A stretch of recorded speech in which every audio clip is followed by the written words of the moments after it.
Muchísimas gracias, estimado Antonio. Muchísimas gracias también a todas y todos quienes se han dado cita a este encuentro que espero que sea de muchísima utilidad.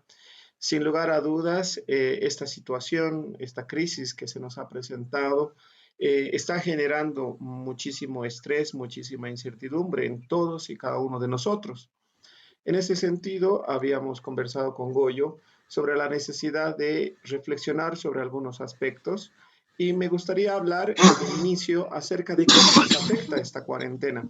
Sin lugar a dudas, vamos a presentar estrés, mucha irritabilidad, fatiga, cansancio. Si bien muchas personas dicen, no estoy haciendo gran cosa, pero me canso, me aburro, me fatigo, la depresión que está a la vuelta de la esquina.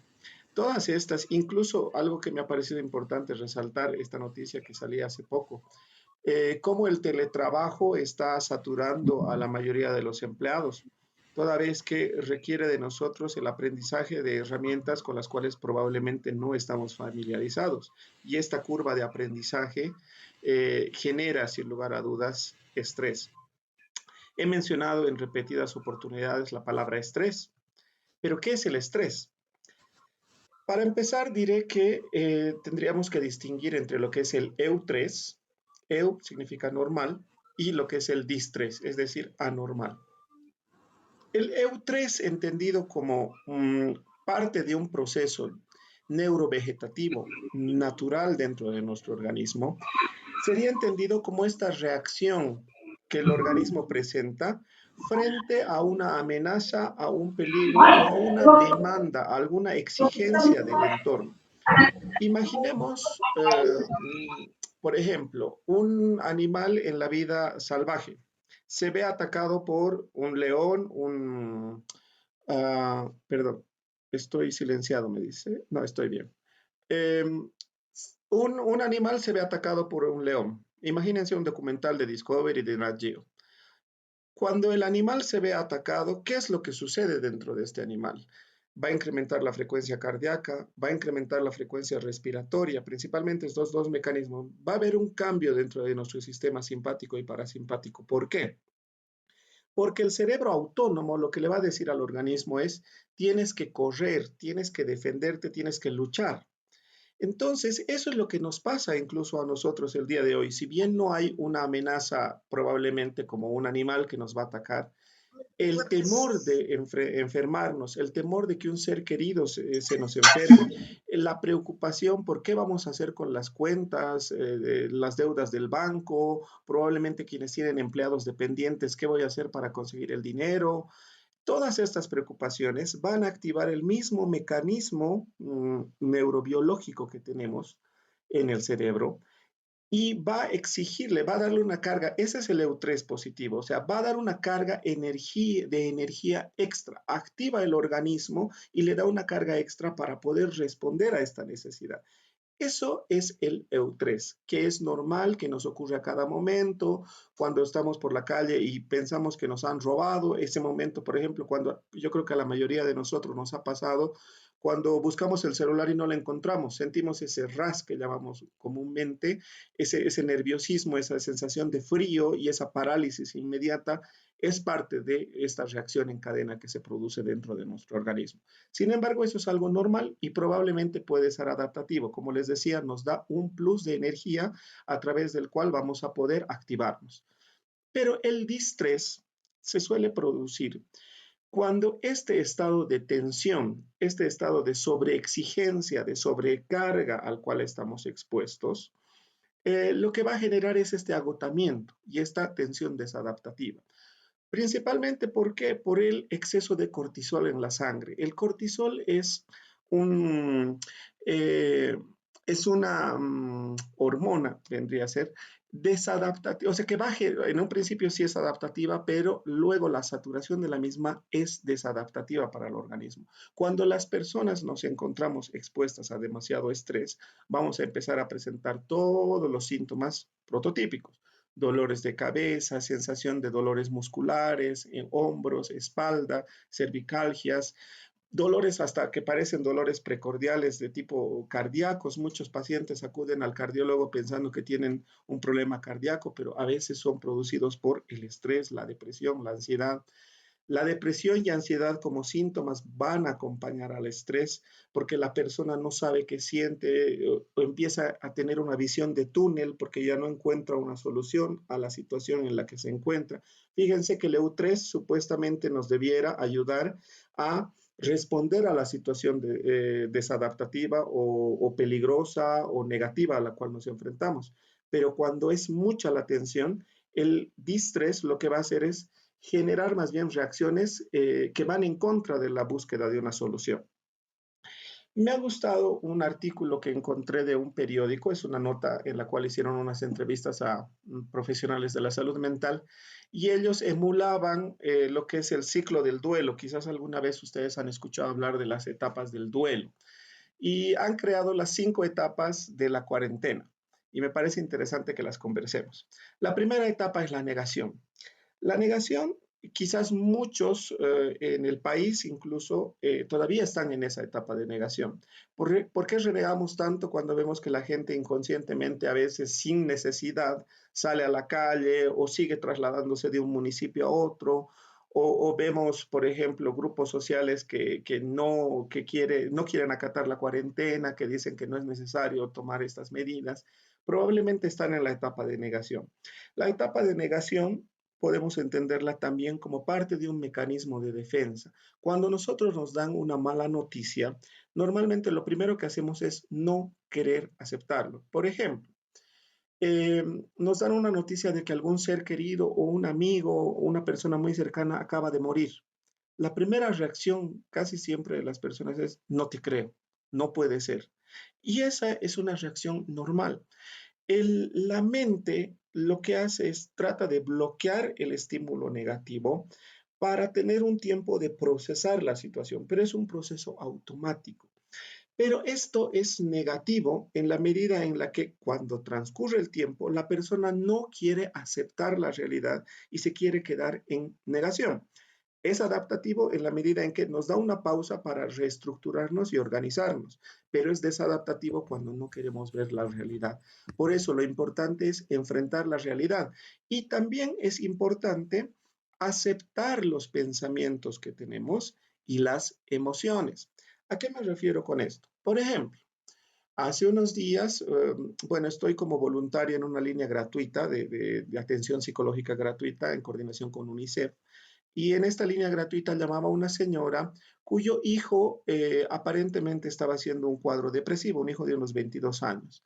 Y me dice, mi hijo siempre ha sido un hijo ejemplar, ha salido con excelencia de la universidad, trabaja, siempre ha sido fuerte, siempre ha tenido la capacidad de ayudarnos a salir de los problemas de la familia y demás. Pero yo no entiendo ahora por qué está así. Yo le decía, señora, yo creo que es importante que él se permita alguna vez también ser débil, alguna vez caer, alguna vez llorar, alguna vez derrumbarse. A veces las personas entramos en esta etapa de negación, de querer siempre demostrar fortaleza, de querer siempre ser los positivos, los optimistas, el buen hijo, la buena esposa, el buen esposo, el líder, el fuerte, el jefe de familia. Pero a veces también tenemos que aceptar que tenemos miedo, tenemos que aceptar que no sabemos todo, que no sabemos cómo solucionar las cosas, que no sabemos qué decirles a nuestros hijos, qué respuestas darles. Tenemos que aceptar también nuestras emociones. Estoy triste, sí, puedo estar triste, sí, puedo llorar. Reconocer lo que estoy sintiendo, no negarlo, sino aceptarlo. Y luego de aceptarlo, recién buscar alternativas de solución. Porque si ni siquiera lo acepto, ¿cómo busco una solución? La clave de toda solución es un diagnóstico y eso implica aceptar. Una segunda etapa, la rabia. La rabia surge con la frustración. Es una expresión normal de esta situación de tensión a la que nos estamos enfrentando. Y como les decía, o sea, es normal sentirlo en consonancia con la diapositiva anterior. O sea, es normal que sintamos rabia, es normal que nos sintamos frustrados, impotentes, que no veamos una solución en algún momento determinado. Sin embargo, ser consciente de esta situación es la clave del inicio de la solución, pero creo también que esta sensación de frustración debemos aprender a discernirla, es decir, a cernir qué cosas realmente están en mis manos, qué cosas yo puedo controlar y qué cosas yo no puedo controlar. Les pongo un ejemplo. Veo los noticieros y veo que la gente sigue en la calle, que toman módulos policiales, que no sé, un montón de cosas. Entonces yo reniego y digo, pero ¿qué? ¿Cómo van a hacer esto? ¿Qué inconscientes? Y no sé qué. Si yo no soy capaz de entender que no está en mis manos controlar eso, si yo veo los noticieros y veo que mueren por miles en España, en Italia, en Estados Unidos, ¿yo puedo controlar realmente eso? No, no está en mis manos. Yo puedo contribuir con un granito de arena, cuidando mi cuarentena, cumpliendo con las normas de bioseguridad, haciendo el distanciamiento social. Yo, de repente, mis allegados. Pero no está en mis manos controlar todos los demás problemas. Entonces, clave para controlar esta sensación de frustración es darnos cuenta realmente qué es mi responsabilidad, qué está en mis manos. Lo mismo pasa con nuestros seres queridos. Es decir, si uno de nuestros cuñados, primos, tíos, empieza a entrar en una depresión, en una desesperación, y se pone negativo y todo el tiempo es pesimista y demás, yo no puedo cambiar a esa persona, pero lo que sí puedo hacer es mantener un distanciamiento, o sea, no es decirle no le hablo, sino aprender a distinguir, bueno, no puedo permitir que su negativismo me afecte, no le, no le voy a dar mayor cobertura de la que corresponda y voy a tratar de, como les decía, evitar que esta negatividad que está trayendo me afecte. Sus problemas, sus cosas en las que puedo, colaboraré, pero yo no me puedo hacer cargo de absolutamente todo. Eso es lo importante, aprender a poner límites entre lo que puedo y lo que no puedo hacer. Hay una, hay una oración que es muy conocida, ¿no? Señor, dame valor para cambiar lo que pueda cambiar, serenidad para aceptar lo que no pueda cambiar y sobre todo sabiduría para distinguir entre ambos. Qué importante es eso, es decir, aprender a distinguir las cosas que sí puedo cambiar, las cosas que no puedo cambiar, las cosas que están en mis manos y las cosas que no están en mis manos. Esa para mí es la clave de controlar la frustración. Aprender a aceptar las cosas como son y las limitaciones que existen. Otra fase, la etapa del miedo. Eh, Cuando nosotros estamos en un estado de estrés, el organismo se hiperactiva. Es como imagínense los gatitos. Cuando el gato se asusta, está como gato asustado y al más mínimo ruido salta. ¿Por qué? Porque sus sentidos están hiperagudizados. Nosotros cuando estamos estresados ingresamos a una situación similar. Entonces, esto también va a estar en nuestra mente, es decir, nuestra mente va a volar, si vale el término. Todas las ideas van a venir y se van a sumar una tras otra, tras otra. Muchas personas durante la cuarentena están experimentando insomnio, por ejemplo. Y si nos ponemos a pensar las causas del insomnio, al margen de que probablemente durante el día hacen muchas siestas, están inactivos, y entonces en la noche no pueden dormir. Pero al margen de eso, quizás muchas personas se ponen a pensar muchísimo, más de la cuenta, perdón. Y pónganse a pensar, reflexionen sobre ustedes mismos, ¿qué es lo que pasa? Se nos viene una idea, qué sé yo, les pongo un ejemplo. 61 nuevos casos de coronavirus. Pucha, pero si eso va a continuar, el próximo mes no va a parar la cuarentena, y si no para la cuarentena, ¿qué voy a hacer con esto? Y el otro, y el otro, y se va haciendo una telaraña de ideas, ideas, ideas, ideas, ideas, y se convierte en un monstruo inmenso que no puedo controlar, me genera ansiedad, me genera angustia.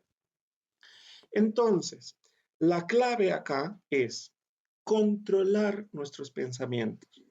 Es decir, ver qué pensamientos son realmente posibles, o sea, qué temores que tenemos son realmente posibles y qué temores no. En este tiempo de la cuarentena me han llamado muchos pacientes o expacientes o amigos derivados por pacientes, por ejemplo, con ideas de, creo que tengo coronavirus. Y claro, cuando uno conversa con ellos, probablemente no, pero siempre hay que tener las precauciones y derivarlos con la instancia correspondiente. Pero muchas veces nosotros nos llenamos la cabeza de ideas y permitimos que las mismas fluyan, fluyan, fluyan, fluyan, y eso va a generar el incremento del miedo y luego nos paraliza, porque una vez que ya hemos entrado en pánico, nuestros mecanismos de defensa se bloquean y la persona empieza a experimentar momentos de intenso malestar. Entonces, al igual que en el consejo anterior, que era aprender a discernir qué es lo que está bajo nuestro control, qué es lo que realmente podemos manejar, cuál es nuestra responsabilidad y cuál no, en este caso yo les aconsejaría vivir un día a la vez. Es decir, no ser preocupólicos, así como alcohólicos, ¿no es cierto? Preocupólicos. Es decir, en lugar de preocuparnos, hay que ocuparnos, pero ocuparnos de lo que nos corresponde aquí y ahora, en el momento inmediato. Alguien nos ha mandado un mensaje, Goyito, si puedes colaborarme viendo el mensaje. Entonces, vivir un día a la vez. Que mañana tengo cuentas por pagar, que tengo pendientes y demás, sí, los tengo, pero ahora yo no puedo hacer nada en este momento. Si puedo arreglarlo o si puedo facilitar la solución, lo hago. Tal como dice el adagio, ¿no? No dejes para mañana lo que puedes hacer hoy. Pero si no lo puedo resolver hoy y esto puede esperar, lo dejo para después. No perturbo mi mente y me voy torturando desde ahora para algo que tengo que resolver en un momento más adelante. Eso por un lado. Por otro lado, aprender a discriminar cuál de estos temores son reales y cuáles no. Bien, como les decía, por ejemplo, hace un momento, cuán probable es que tenga coronavirus. O sea, descartaré las posibilidades, me haré chequear, llamaré a la línea gratuita o a la línea COVID, veré las formas, descarto eso y luego, cuando vuelva al pensamiento recurrente, tratar de convencerme, no, esto no es real, no, no tengo por qué preocuparme. Un último consejo en relación a la diapositiva anterior, que era el miedo. A veces es bueno tener un diario de preocupaciones. ¿A qué me refiero con el diario de preocupaciones? Obligarme a mí mismo a tener un horario en el día, preferentemente no en la noche para no potenciar el insomnio, tener un horario en el día en el cual me pongo a reflexionar sobre las pendientes que tengo, sobre las preocupaciones que tengo, y mejor si escribimos además esos problemas y buscamos soluciones. Una vez que buscamos soluciones, llegamos a conclusiones de cuál es la mejor alternativa para solucionar eso. Cuando ya tenemos ese problema, por ejemplo, ¿qué voy a hacer con mi deuda del banco? ¿No es cierto? O sea, ya he reflexionado, ya he hecho mis cálculos, ya he visto alternativas y anoto una conclusión sobre esta situación. Cuando en el transcurso del día me vuelve a asaltar el temor de, pucha, ¿qué voy a hacer con el banco? Yo me obligo a mí mismo a decir, Juan Carlos, ya hemos dicho que vamos a hacer esto. Basta, no te preocupes, esta es la forma en la que vamos a enfrentar esto. Bien, ¿esto es para qué? Para generar una disciplina con nuestra mente y no permitir que constantemente a lo largo del día vayamos torturándonos a nosotros mismos e intensificando el malestar producido por el estrés. La cuarta etapa, la aceptación.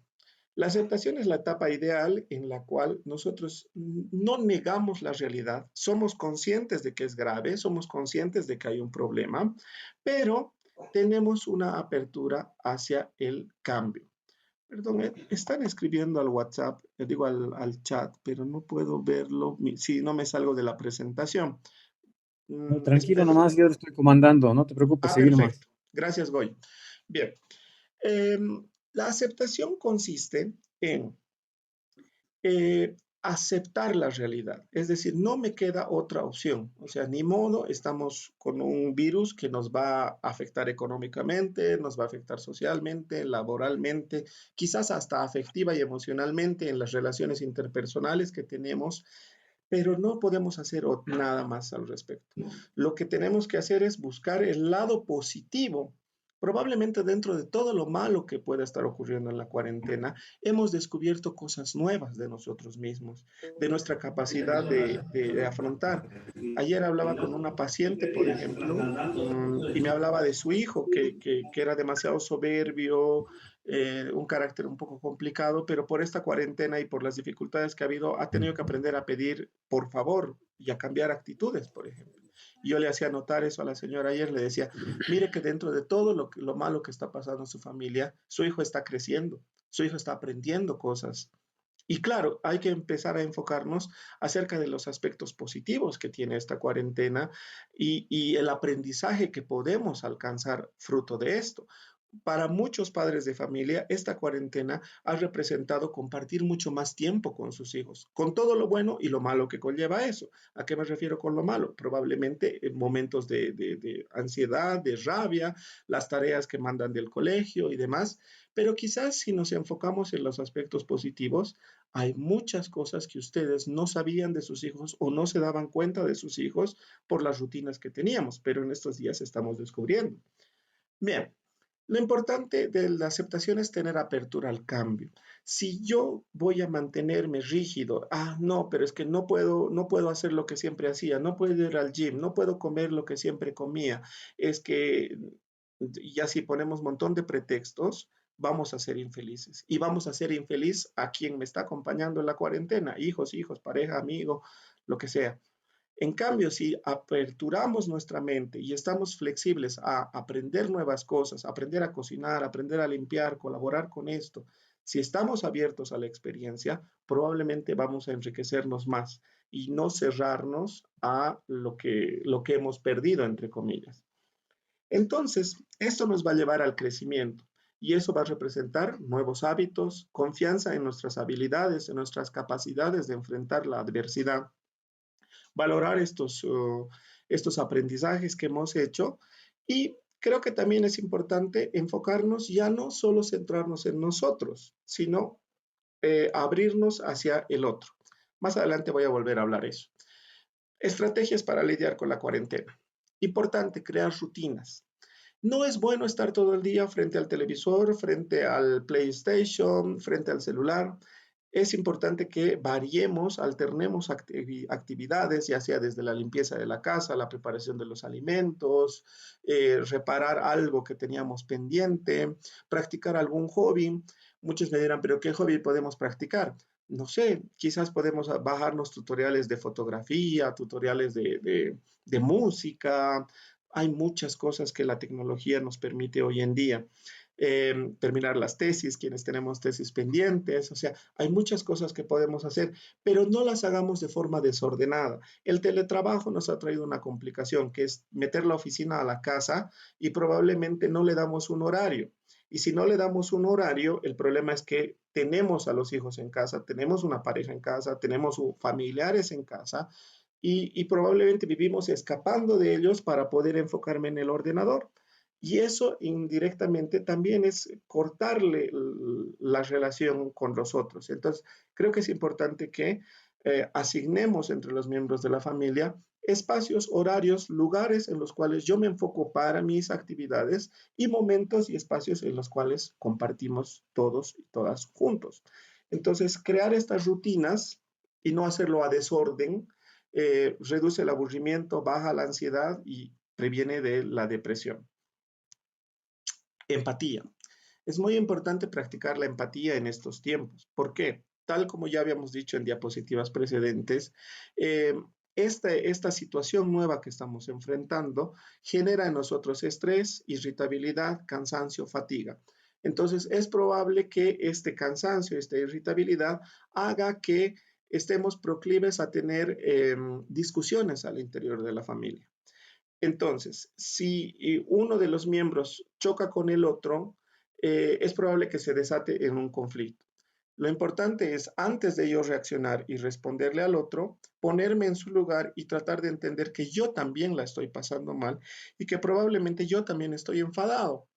Entonces, tratar desde ese lugar, ser empáticos y conciliar. Eso es algo muy importante, perdón.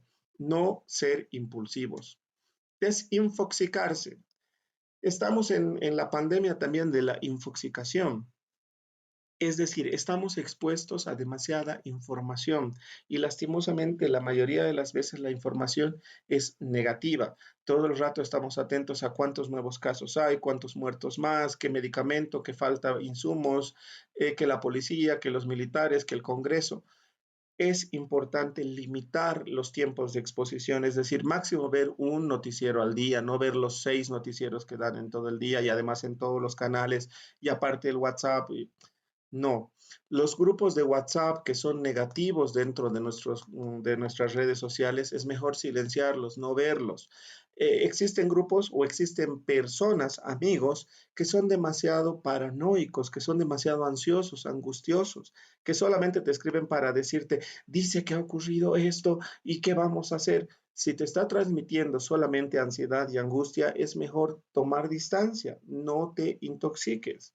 Entonces, discriminar qué redes son beneficiosas para ti y mantenerlas. Y por sobre todo, verificar la fuente de las noticias. ¿Es una información verdadera o es un fake news? Reforzar el contacto social. Es importante porque, seamos sinceros, la mayoría de nosotros tenemos a veces con los amigos mayor confianza que incluso con nuestra familia.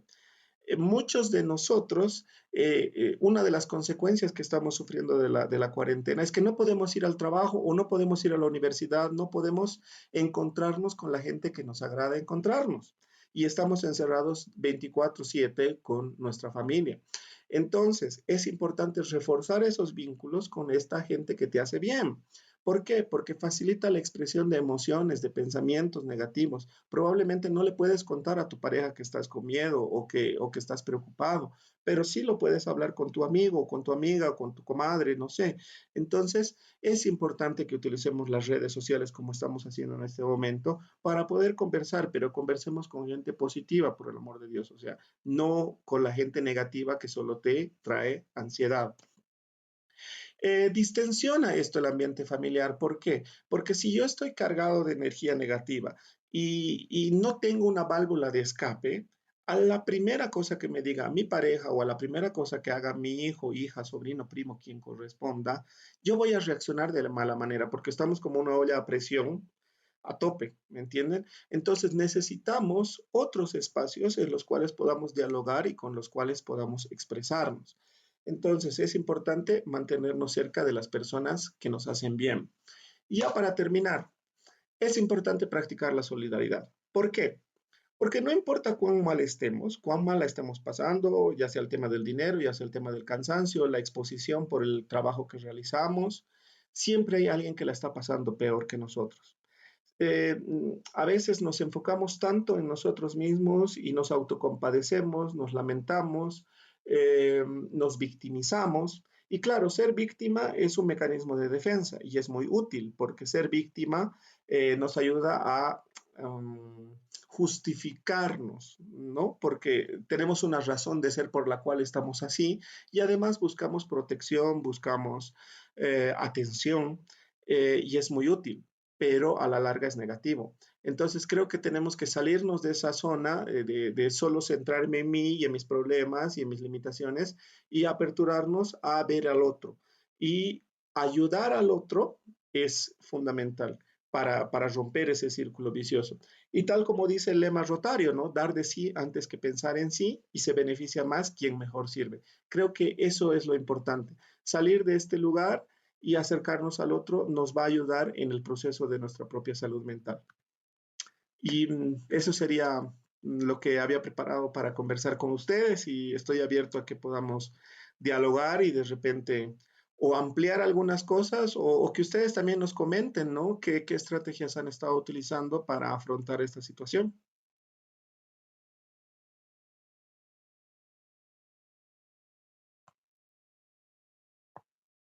Muchas gracias, Juan Carlos. Vamos a conectar todos sus audios o hacer preguntas por el chat, depende ya de ustedes. Si gustan, pueden activar. Buenas noches. Buenas noches. Egoísta, Adelante. saliendo. Juan Carlos, felicidades. Realmente un trabajo muy interesante. Y quizás un poquito para aportar, hablaba sobre el miedo que vendrían a ser los trastornos emocionales, los recuerdos, pensamientos repetitivos que vendrían a ser la parte de los problemas cognitivos, pero también habría que explicar sobre lo que son los problemas físicos o las quejas somáticas, ¿no? Claro. Porque está ocurriendo que ahora y tengo este problema, se me ha detectado este otro, pero sin embargo esto nunca lo tenían, recién han comenzado con este problema de la cuarentena, ¿no? Claro que sí, doctora. Como bien dice, una de las consecuencias prototípicas del estrés van a ser pues, los trastornos psicosomáticos. Y esto evidentemente tiene una asociación con el cortisol. Y claro, la persona cuando está demasiado tensionada, y por eso creo que la última diapositiva es importante, cuando hablaba de descentrarnos de nosotros y salir hacia el otro, porque entre más estamos nosotros encerrados en nuestros problemas, en nuestras preocupaciones, a la larga vamos a empezar a somatizar, sin ir lejos. La mayoría de nosotros probablemente eh, qué sé yo, desde el que estamos con la cuarentena, tosemos y ya estamos preocupados. Pucha, y tengo una tos acá, o me siento un poco con la temperatura elevada y ya estoy pensando a tomarme la temperatura, empezamos a somatizar, o sea, estos pensamientos y estas emociones se hacen cargo y empezamos a desarrollar o incrementar síntomas. Les sugeriría que silenciemos todos los micrófonos y el que quiera comentar podría encenderlo al momento de comentar y luego lo volvemos a apagar. No sé, doctora María Eugenia, si quisiera complementar algo más. Sí, Juan Carlos, estoy muy de acuerdo con usted. Y también habría que ver la situación, qué va a pasar una vez se levante la cuarentena, ¿no? Porque ahí empieza otro problemita que es la evitación, que donde las personas ya no quieren estar cerca de las otras, bueno, manteniendo el espacio que nos han indicado, pero va a ser bastante difícil. Y a persona que, como usted decía, empiece a toser, bueno, una tos porque se haya atorado, digamos, ya es como que la otra se retira, ¿no? Hay una evitación y eso también se lo tiene que ya tratar, ¿no? Claro que sí, yo creo que por un lado vamos a tener una epidemia de depresión, de ansiedad, y yo creo que los tipos de personalidades que de por sí ya son evitativos, ansiosos, dependientes, van a empezar a agudizar sus síntomas, ¿no? Y quizás hasta se van a enmascarar en algunos casos a raíz de todas estas medidas de aislamiento social que hemos tenido. Creo que va a requerir de los profesionales de la salud mental de un trabajo importante en materia de psicoeducación. Creo que vamos a tener que salir más a los medios, más a los colegios, las universidades, a prevenir, a detectar este tipo de problemáticas. Y creo que el Rotary también podría ya empezar a diseñar algún tipo de campaña a futuro, ¿no? Para trabajar con este tipo de problemáticas que va a ser realmente duro. Gracias, Juan Carlos, todo muy bien. Y Gracias, realmente doctora. vamos a ponernos en campaña una vez que pase todo esto para tanto usted como psicólogo y hay profesionales de salud mental en el Rotary, podamos hacer algún programa y presentarlo, ¿no? Claro que sí. Bueno, Juan Carlos, una pregunta. Eh,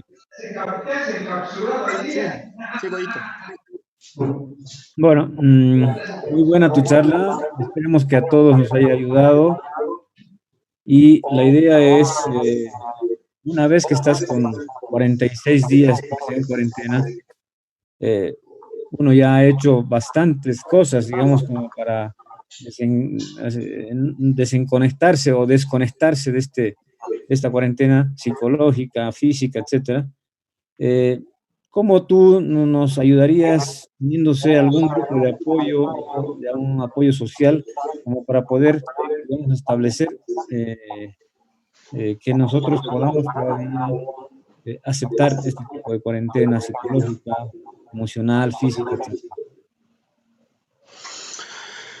Sí, yo pienso que la mayoría de las veces, o sea, todo duelo, porque es un duelo, ¿no? O sea, que nos priven de algo, que nos obliguen a soportar algo, implica un duelo, desde mi punto de vista. Lo voy a homologar así, como un duelo.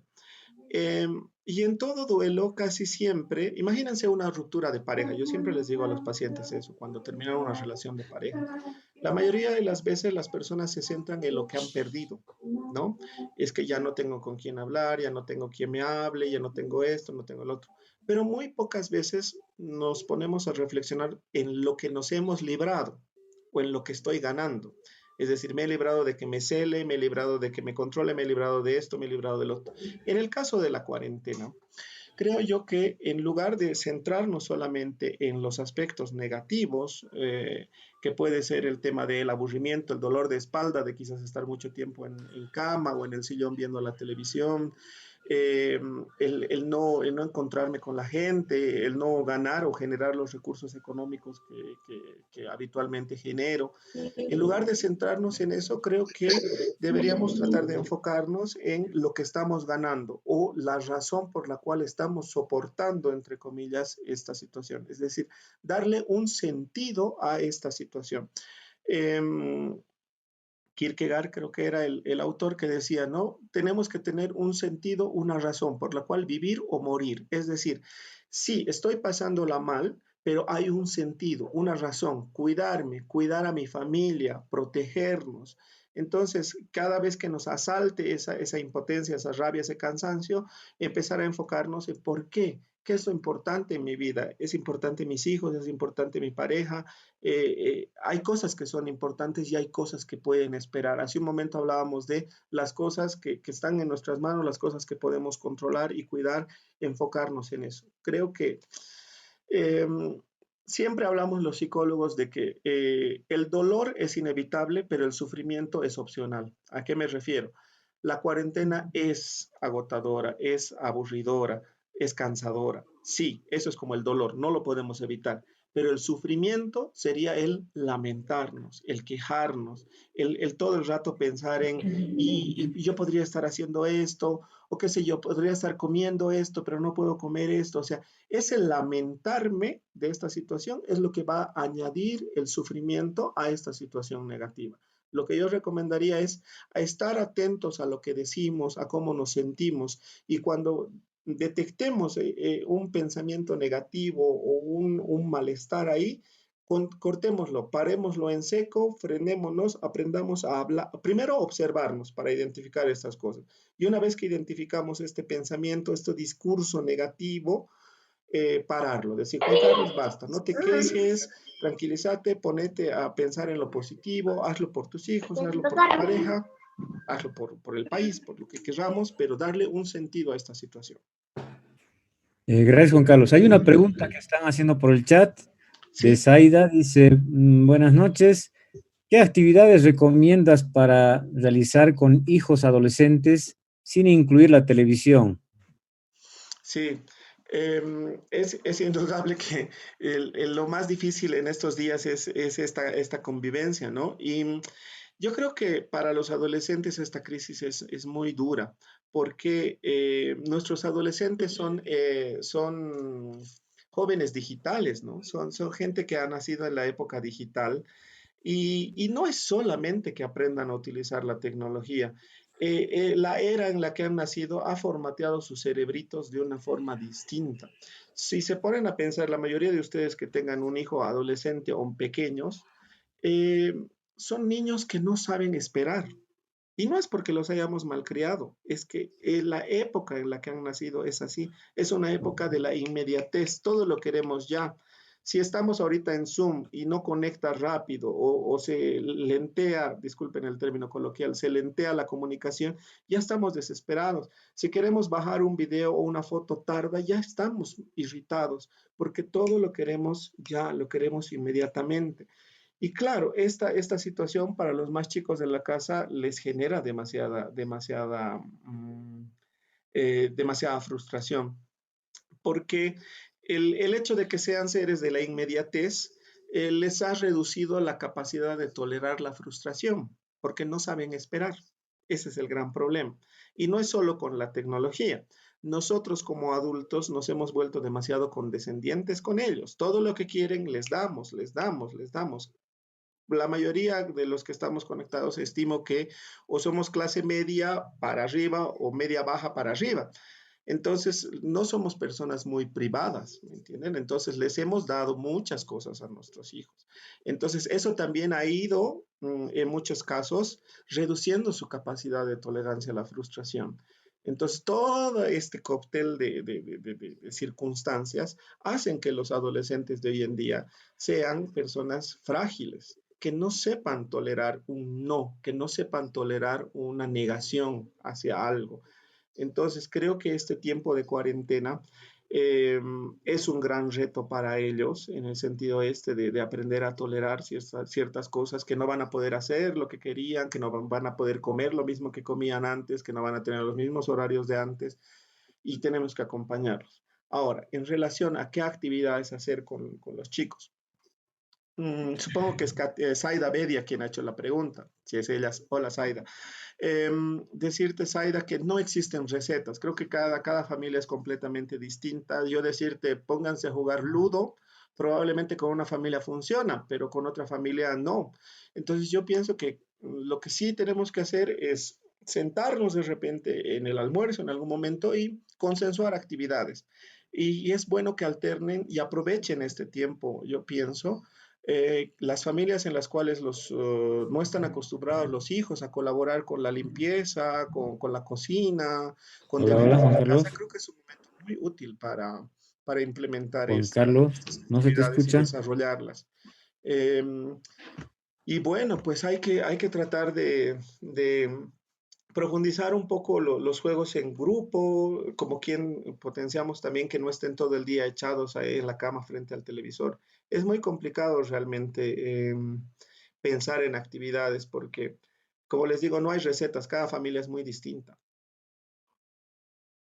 Otra pregunta, Juan Carlos, que están haciendo es, ¿aconsejas el uso de ansiolíticos? Es una pregunta. Y otra que está mencionando también es, ¿afecta mucho más vivir en edificio que en departamentos que en casa? Uy, sí. En relación a la pregunta de los ansiolíticos, creo que pertinencia es la persona autorizada acá en el grupo, es la doctora María Eugenia López. Sin embargo, desde mi criterio, la automedicación nunca es buena, ¿no? Nunca es buena, salvo contadas ocasiones en las cuales hay una emergencia y de repente alguien te puede facilitar, pero podemos correr un tremendo riesgo, ¿no? No sabemos las contraindicaciones que pueden tener o interacciones con otros medicamentos que puedan tener las personas. Si es una prescripción dada por un profesional que corresponda, neurólogo, psiquiatra, me parece que no debemos tener miedo a la medicación. A veces los pacientes tienen miedo, dicen, no quiero tomar antidepresivos, no quiero tomar ansiolíticos, me voy a volver dependiente. Gracias a Dios la ciencia ha avanzado, la medicación actualmente es mucho menos iatrogénica, es decir, no va a generar daños. Se ha reducido mucho en algunos tipos de medicamentos la dependencia. Entonces, no le tengan miedo. Imaginémoslo al antidepresivo, al ansiolítico, como una tabla de salvación en medio de la inundación, en medio del naufragio, ¿no? O sea, probablemente no va a solucionar tu situación, pero te va a permitir estar lo más estable posible mientras solucionas tus problemas emocionales, mentales o relacionales y logras salir adelante. Entonces, no le tengan miedo a la medicación siempre y cuando sea prescrita. Creo que sí es útil. Realmente, ¿para qué vas a estar sufriendo ataques de pánico, de ansiedad o llanto, angustia, si la medicación te puede acompañar y te puede apoyar? Entonces, si alguna persona del auditorio está en esa duda de arriesgarse, porque así lo ven, ¿no? Como un riesgo, doy el salto de fe y tomo la medicación o no, háganlo, no tengan miedo, siempre y cuando exista un médico que le esté supervisando la medicación. Si lo hacen con la supervisión de un profesional, no van a tener ningún tipo de problemas. Y en la segunda pregunta, si influye más eh, pasar la cuarentena en edificio que en casa, indudablemente pasar la cuarentena en un departamento es mucho más complicado porque la sensación de encierro, de agobio es mayor y las opciones que tienen, incluso hasta para hacer ejercicio, por decirles, ¿no? O sea, descargarme una aplicación, hacer ejercicios en el patio, En un departamento probablemente no es tan fácil. Existen muchas familias que en esta cuarentena están teniendo problemas, por ejemplo, problemas de pareja. ¿Por qué? Porque la mayoría de las veces o ambos o uno de los miembros de la casa paraba 8 horas del día en el trabajo y solo a la noche se encontraban con los chicos y les supervisaban las tareas, escuchaban la bulla, pero luego iban y dormían. Ahora están las 24 horas del día con los chicos correteando, los chicos gritando, rompiendo cosas, tocando cosas, preguntando, hablando, y eso genera estrés. Cuando vivimos en un departamento que es pequeño, lo que hacen en el cuarto de al lado lo escuchamos, no hay una privacidad como tal y eso va a incrementar la irritabilidad y por tanto el estrés. Entonces creo yo que es complicado, no podemos cambiar esa situación, es real, es física. Lo que tenemos que cambiar es la actitud, es decir, no podemos cambiarlo, es decir, aceptarlo y tratar de negociar, tratar de ver alternativas en cuanto a cómo manejamos los espacios, los tiempos dentro de la casa. Aceptación, resignación, aceptación y búsqueda de solución, no hay más. Ya. Otra pregunta, querido Juan Carlos. Freda Yamel nos pregunta cómo podemos ayudar a nuestros hijos que nacieron en la época del rapidismo, como dijiste, puesto que su carácter es también difícil en esta época de cuarentena. Claro. Um, yo pienso que, a ver, este es un tema que a mí me encanta hablar, que es la tolerancia a la frustración. La tolerancia a la frustración la construimos desde muy chiquititos, ¿no? Desde cuando es niño y quiere agarrar un objeto y tú le dices no. Ese momento que tú le dijiste no, ya estás marcando un límite y le estás generando una falta a este niño y le estás generando una frustración porque no puede tener lo que él quiere. El decirle no al niño, uno que lo educa, como decimos corrientemente, ¿no? Hay que educarlos a los niños. Poner límites, educar, pero no es solo educar. Detrás de ese educar, le estamos dando el marco de referencia, es decir, las reglas del juego. Los abogados que estén presentes saben muy bien, y la gente que se dedica a los negocios también, ¿no? O sea, tener las reglas del juego no es solamente ordenar, es darte seguridad, protección, porque sabes a lo que te estás ateniendo. Y los niños necesitan eso desde muy pequeñitos, es decir, saber las reglas del juego. Las reglas del juego y decirle no al niño le da seguridad, forma su carácter. Entonces, ahora ya están grandes, ¿qué hacemos? ¿No podemos hacer nada? No, sí podemos hacer. Lo que tenemos que hacer es, y en este caso, Yamelita, que la estoy viendo ahora en el video, tus hijos ya son adolescentes. El gran problema que tenemos con los adolescentes es que a veces nosotros como adultos los queremos tratar como niños chiquitos. Cuando a nosotros nos conviene, les decimos, tú eres chico y tienes que hacerme caso. Tú eres chico, tú no puedes. Y cuando a nosotros nos conviene también, le decimos, ya eres grande, ya deberías poder, ya deberías saber, ya deberías hacer solo. Entonces el adolescente entra en este conflicto, o soy grande o soy chico. ¿Qué soy? Es un nada. Y él quiere independencia, él quiere que se le reconozca como ser independiente de pensamientos, actitudes y demás. Entonces la recomendación para el manejo de adolescentes es negocien, siéntense con ellos y háblenles, mira, ya no eres chiquito, ¿no es cierto? Probablemente te molesta que te rete, te molesta que a cada rato se entre y te diga, tende tu cama, lava tu ropa. Entonces hagamos una cosa. ¿Qué va a pasar si es que no tienes tu cama? Por decir, tú decime.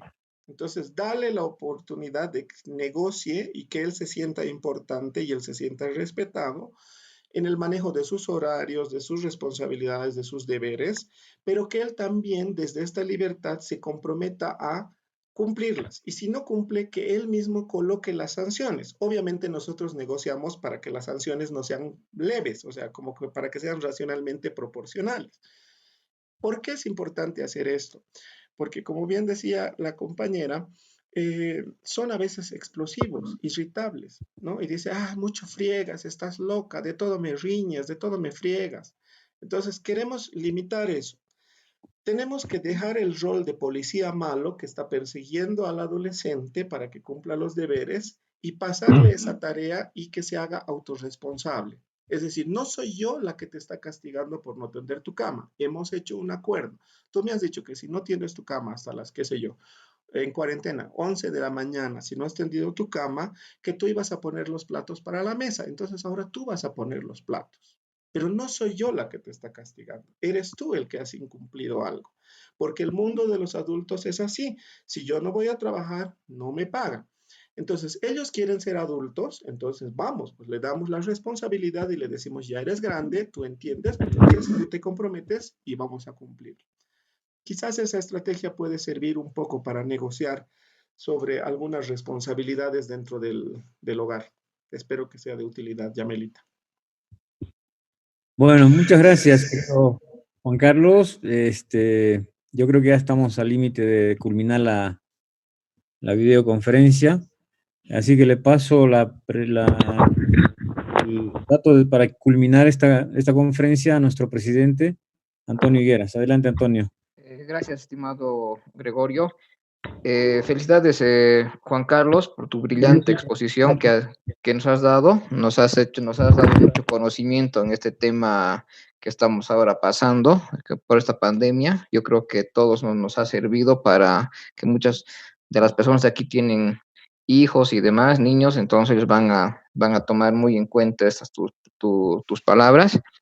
Y otramente, felicitarte por tu gran y brillante exposición y a ver, ojalá que en otra ocasión nos des también otro tema que involucre esta pandemia para que nos puedas ayudar para tener día a día, poder sobrellevar, ¿no?